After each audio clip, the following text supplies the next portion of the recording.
თუ არ გინდ ბოლი დადგეს, ხო ბოლი არა აქვს ამას რა. უვალოთ იწვის. აი გაცხელდა უკვე.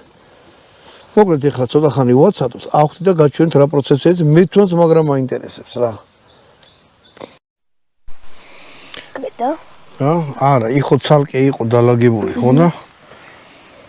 მე ავიღე და დიდი ხანი რო არ მოდით ისიც დავდე. მოკლედ მეგობრებო. რახან ძლიერი არის, ალი არ აქვს. ალი არ აქვს საერთოდ.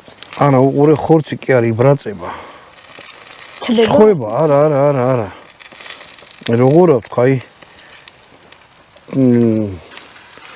მიმაში რა ქვია, გაზქურაში რო შედგავთ რაღაცას და შიგრო ითუშება რა. თუ გინდათ მე რო თქვათ მოიბრაწოს, ხო? ესო კარგად ჩაითუშება. მე შეგიძლიათ უბრალოდ გადახატოთ რა, რომ ალმა ძლიერად იმუშაოს და ეს შეწვას რა შიგნიდან. ბატონო დავით, შებრაწული გირჩენეთ თუ გამომცხო. შებრაწული. მოდი ესე ვთქვათ, ჯერ გამოვაცხო თამაში. მე სავხადოთ და შევბრაწოთ. ჯერ გასინჯე, მერე გასაჩი. ჯერ გასინჯე, მერე ადრე იყო